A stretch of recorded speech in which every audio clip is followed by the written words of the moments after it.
Do'stlar, bugungi videorolikimizda sizlarga spot sohasida oyiga $1000 gacha pul topadigan indikatorni ko'rsataman. Sizlar mana shu indikator orqali qisqa muddatda savdo qilib ko'rsangiz bo'ladi. Qarang, hozir biz TradingView saytiga kirib oldik. Kirib olgan paytda hozir keling, hozir Bitcoinda ko'rsataman. Ya'ni 1 soatlik time frame. Qarang, bu yerda mana shu indikator nomini yozamiz. Indikator nomi Moving Average Shift Chart Frame degani. Mana shuni yozadigan bo'lsangiz kelib chiqadi. Va hozir mana qo'yishib olamiz. Endi hozir qarang. Savdo qilishini ko'rsataman. Sizlar agar qisqa muddatda savdo qilaman desangiz, 1 soatlik time frame yoki yarim soatlik time frame'da foydalanishingizni tavsiya berib qolardim.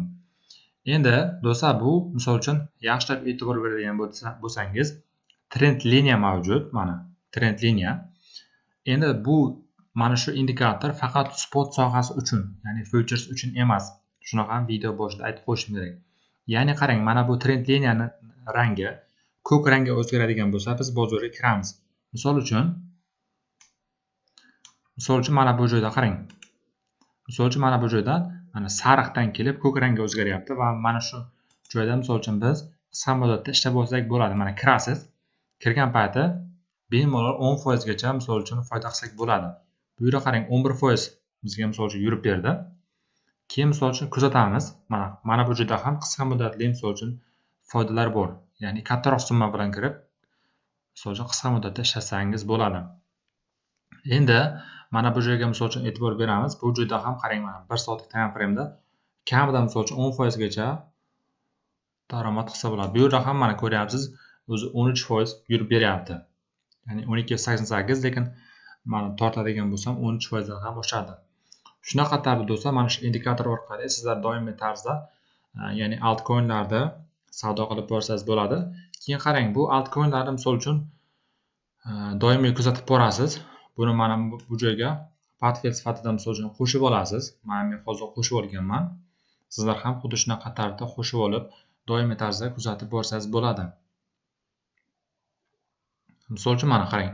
Ethereum ustiga bir marta bosaman, o'zi chart avtomatik misol uchun o'zgarib ketadi. Mana Ethereumga o'zgardi. Buni misol uchun portfel sifatida bu coinlarda qanday qilib olasiz? Birinchi navbatda hozir bir narsani aytib o'taman. Qarang, CoinMarketCap saytiga kirasiz. Bu saytdan misol uchun top 100 talikdagi coinlarni misol uchun sizlar qo'shib olasiz. Misol uchun Bitcoin, Ethereum, misol uchun BNB, Solana, Dogecoin, Tron, misol uchun Link, Ton, misol uchun Pi. Shunaqa coinlarni mana bu joyga portfel sifatida qo'shib olasiz va misol uchun hammasini misol uchun erinmasdan misol uchun qo'shib olasiz.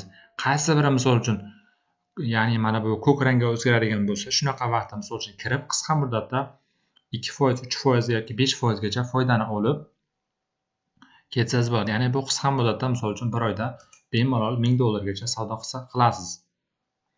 Shunaqa tarzda. Misol uchun bunda ham qarang. Mana bu joyda ham mana qarang.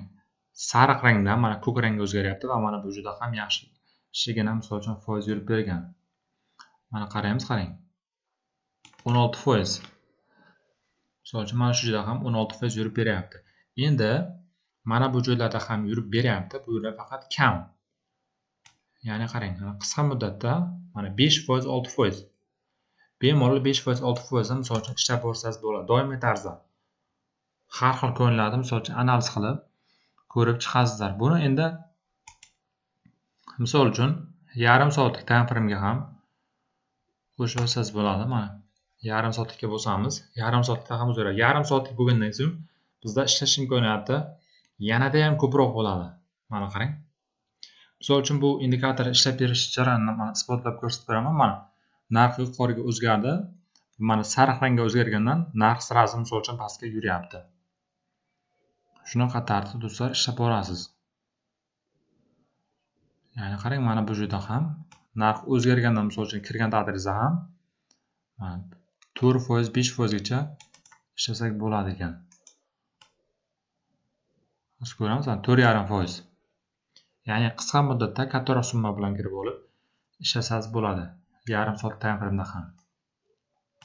Bu joyga portfel sifatida qo'shib olasiz coinlarda. Qo'shish uchun mana plus tugmasining ustiga bir marta bosib, nomini yozib qo'shib olasiz. Misol uchun keling, birontasini ko'rsataman. Qo'shib olishda Misol uchun mana bu BGB coinni qo'shamiz. Mana yozasiz mana bu yerga.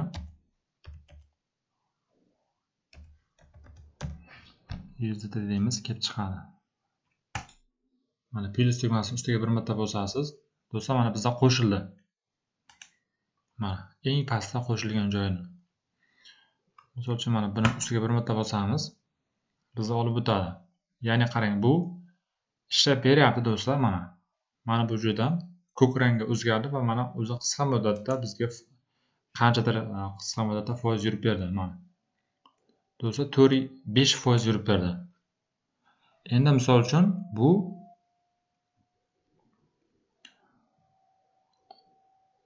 nima desam bo'ladi? Qisqa 6 soatlik savdo tizimida misol uchun 5% yurib berdi. Ya'ni bir kunda misol uchun 5% dan ishlagan taqdirda ham anchagina misol uchun foyda qilsangiz bo'ladi. Shunaqa tartibda do'stlar, ya'ni spot sohasida qisqa muddatda savdo qilib borsangiz bo'ladi. Hammaga omad do'stlar. Telegram hamda YouTube kanaliga a'zo bo'lib qo'ying. Sizlarga yanada qiziqarliroq mavzular bo'yicha videolar qilishga harakat qilaman. Video yoqgan bo'lsa, like hamda kommentariy hamda